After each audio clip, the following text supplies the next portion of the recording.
जय हिंद, जय Bharat.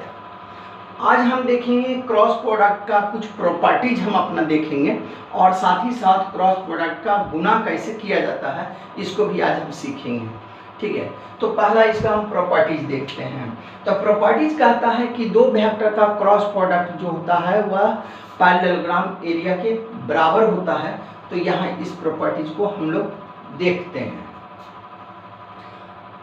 Cross product of two vectors, cross product of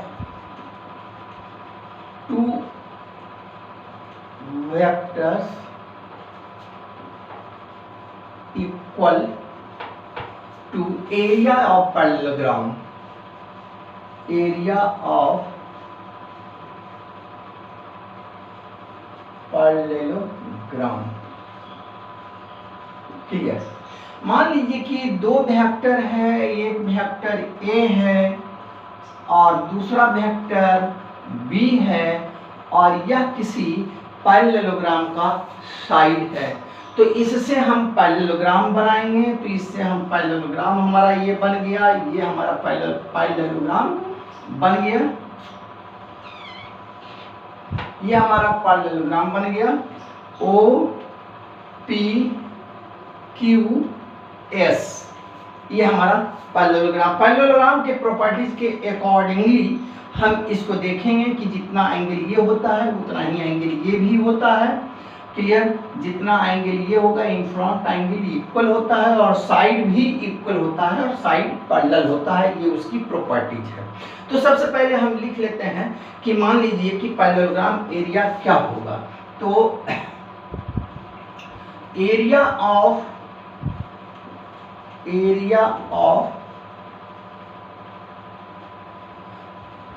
parallelogram, area of parallelogram होगा base into perpendicular height.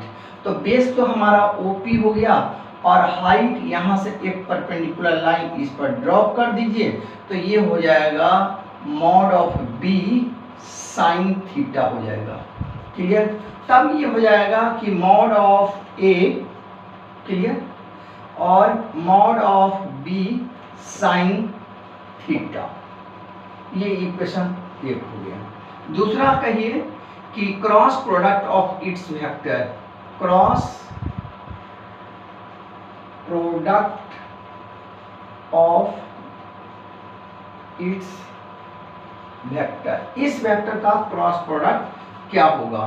तो आप लिखेंगे ए क्रॉस बी, इसका अगर हम मॉड लिख दें तब ये हो जाएगा mod of A mod of B sine theta. यहां दोनों इक्वेशन से ये पता चल रहा है कि the area of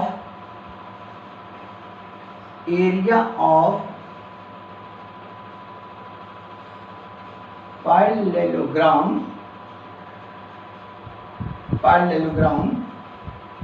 is equal to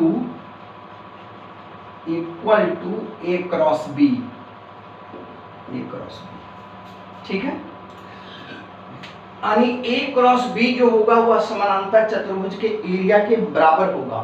अब यहाँ वेक्टर के बाद इसको हम पढ़ते हैं प्लेन के रूप में, है ना, कि दो एक्सिस से जो मिलता है ना, उसको हम प्लेन कहते हैं। दो साइड से जो फॉर्म होगा वो प्लेन होगा। इसको देखिए, ये है वाई एक्सिस और ये है एक्स एक्सिस, तो ये एक प्लेन बना दिया। यह है वाई एक्सिस और यह है एक्स एक्सिस, ये दोनों प्लेन बना दिया, है ना। तो जब हम न्यूटन्स लॉ में पढ़ते हैं कि प्लेन का जो नॉर्मल होता है वो ऊपर की तरफ होता है, क्लियर, आउटसाइड होता है। तो आउटसाइड कैसे होता है इसको जरा सा देखिए। यहाँ पर हम लिखे हैं ए क्रॉस बी का मॉड फॉर्म में दिए हैं। तो ये mod of A mod of B और साइन थीटा हुआ। अगर इसको हम मॉड के रूप में ना दें तो यहाँ पर वेक्टर आएगा, यूनिट वेक्टर आएगा, A cross B equal to mod of A mod of B और sine theta into unit vector. अब यूनिट वेक्टर हो गए तो उसका अपना डायरेक्शन होगा, तो उसका डायरेक्शन होने के लिए क्या होना होगा, उसका डायरेक्शन होने के लिए कि ए क्रॉस बी का जो डायरेक्शन होगा वह ए पर भी परपेंडिकुलर होगा और बी पर भी परपेंडिकुलर होगा। इसका मतलब है कि ए क्रॉस बी जो होगा वह प्लेन पर परपेंडिकुलर होगा। ठीक है, इसलिए न्यूटन्स एप्लीकेशन में या आगे जो एप्लीकेशन हम पढ़ते हैं उसमें हम उस प्लेन को या एरिया का नॉर्मल दिखाते हैं और उसके सरफेस पर उसको परपेंडिकुलर दिखाते हैं। उसका मेन वजह परपेंडिकुलर दिखाने का यही है। अब एक चीज यहाँ पर और भी हम देख लेते हैं, एक केसेस तो ये हो गया, एक केसेस हमें याद रखना पड़ेगा, है ना। अगर हम ये कहें कि तीन वेक्टर है ए बी सी, तीन वेक्टर है, वह किसी क्यूब का साइड है या वह किसी क्यूबाइड का साइड है। क्लियर, तो कौन सा ऐसा वेक्टर और क्रॉस प्रोडक्ट हमको मिलेगा जो क्यूबाइड के वॉल्यूम के बराबर होगा। क्लियर, अब इसको लिखिए यहां पर केस। अब देखिए ये हम क्यूबाइड बना रहे हैं, ये क्यूबाइड बना,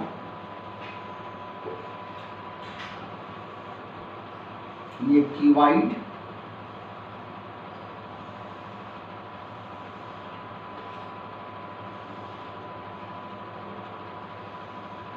ये क्यूबाइड हम बना लिए।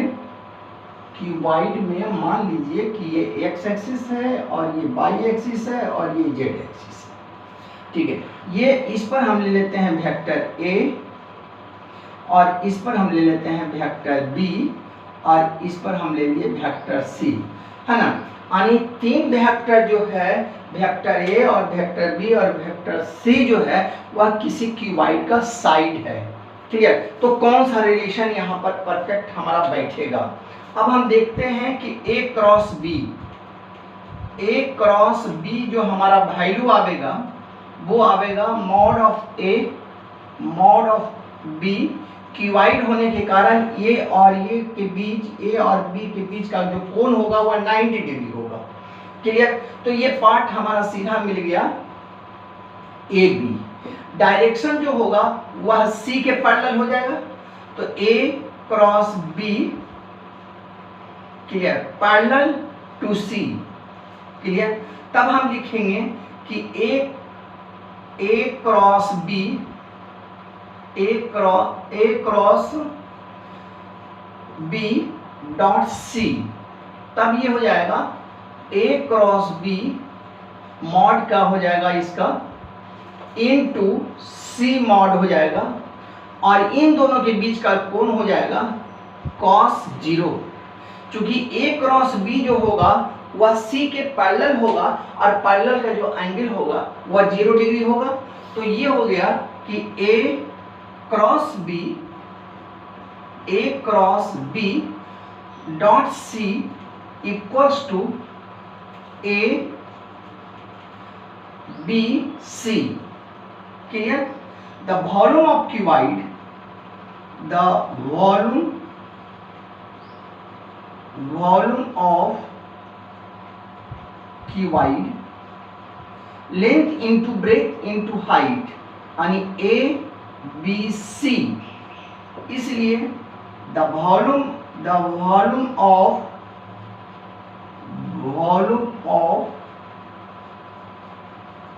cuboid,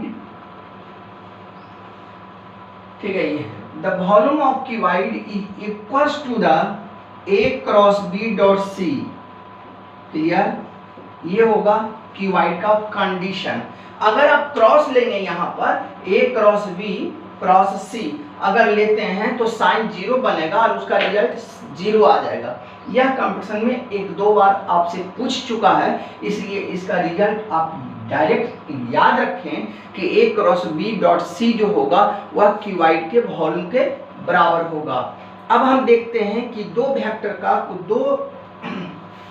का क्रॉस प्रोडक्ट हम कैसे करेंगे, इसको जरा सा सीखते हैं हम।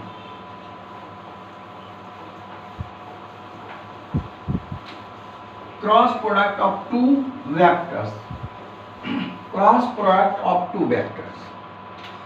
तो वेक्टर ये A इक्वल्स टू हो गया a1i plus b1j plus c1k। Vector b equals to हो गया a2i plus b2j plus c2k। अब a क्रॉस b,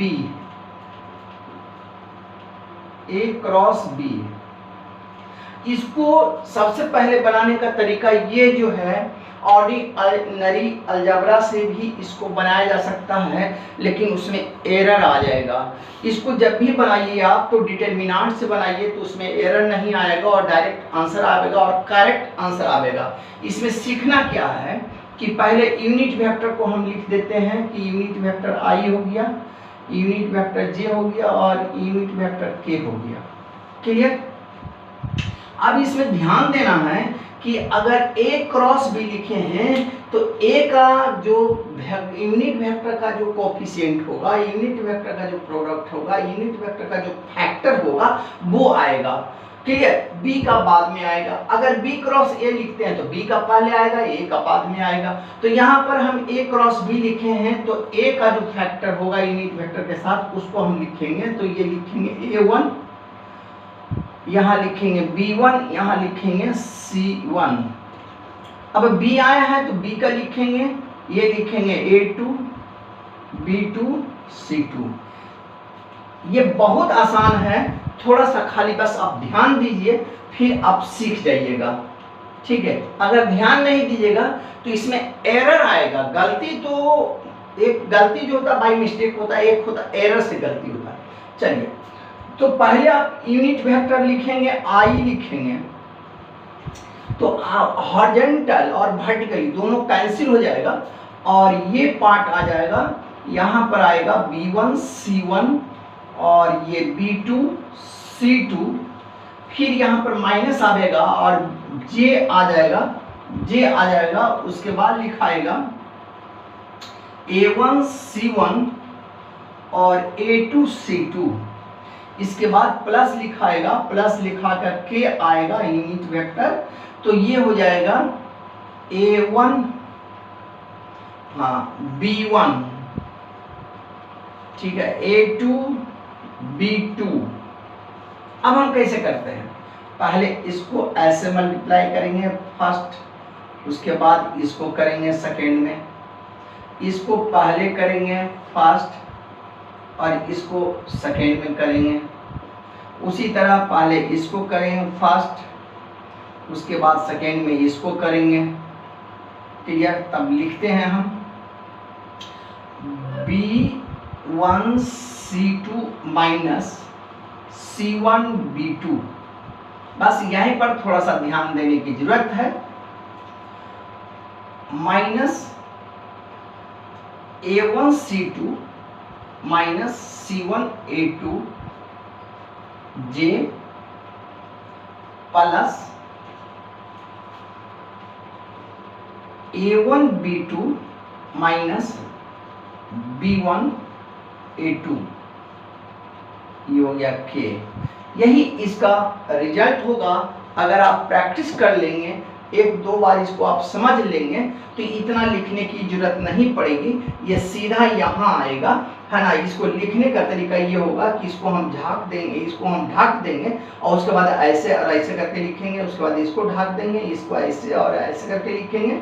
क्लियर? और इसको ढक देंगे। यानी सबसे पहले अगर ये है तो ये का ही फैक्टराइज पहले चलेगा, ऊपर वाला ही पहले चलेगा, उसके बाद नीचे वाला, यानी राइट लेफ्ट टू राइट चलेगा। एक चीज और ध्यान दीजिएगा, जब सब्ट्रैक्शन करेंगे, मान लीजिए इसको किए हम तो लेफ्ट में ये पड़ता है, राइट में ये पड़ता है, तो लेफ्ट टू राइट चलेगा। यानी पहले इसको लेंगे माइनस इसको लेंगे, इसको करेंगे तो पहले लेफ्ट चलेगा तो लेफ्ट वाला लेंगे, उसके बाद राइट वाला लेंगे, इसको करेंगे तो पहले लेफ्ट वाला लेंगे, उसके बाद राइट वाला लेंगे। तो अगर इस तरह करके बनाइएगा तो ये जो स्टेप हम दिए हैं, इस स्टेप को लिखने की जरूरत आपको नहीं पड़ेगी।